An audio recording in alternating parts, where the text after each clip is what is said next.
Mozambique's unrest impacts global supply chains as Tesla Supplier declares force majeure. Amidst rising political tensions and socio-economic disparities, Mozambique is currently experiencing severe unrest that began as election protest but has since escalated into violent confrontations affecting global supply chains.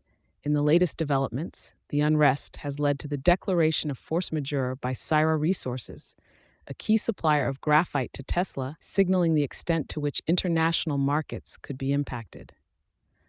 The challenges began following the October 9th election opposition parties claimed was marred by voter fraud, including ballot box stuffing and tally manipulation.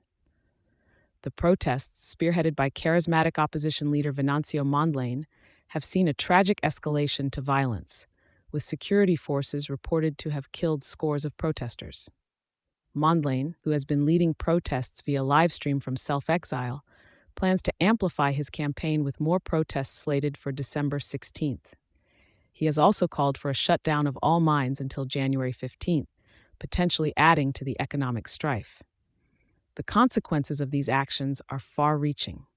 For instance, Syrah Resources had been gearing up to start commercial deliveries to Tesla next year, but now faces operational disruptions. This situation not only threatens Tesla's supply chain, but also affects broader industry sectors, including aluminum and chrome exports crucial to sub-Saharan Africa's economy.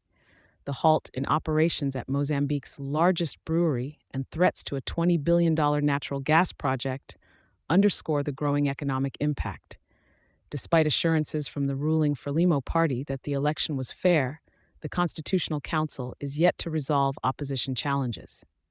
The government spokesman Edmundo Galiza Matos Jr. has publicly called for Mondlane to return and engage in dialogue, stressing the necessity to avoid further destruction of the country. Telecommunications have been instrumental in these protests, allowing Mondlane and his supporters to organize and vocalize their grievances broadly. Their message of demanding fair distribution of resources resonates strongly in a country where a significant portion of the population lives below the poverty line, compounded by high youth unemployment rates and severe climatic impacts like frequent droughts and tropical storms. This unrest not only jeopardizes domestic stability, but also presents significant risks for international businesses operating in or relying on Mozambique's mineral wealth, including vital components for emerging technologies such as electric vehicles. The uncertainty and potential for long-term disruption are concerns for stakeholders at all levels, from local workers and communities to global corporate clients like Tesla. In response to the crisis, there have been calls from various quarters for targeted economic reforms and more inclusive governance practices that address the underlying issues of inequality and disenfranchisement. Meanwhile, economists like Roberto Tabana highlight the intertwined nature of socioeconomic factors and political grievances driving the current unrest, calling attention to the urgent need for meaningful resolutions that go beyond temporary appeasements.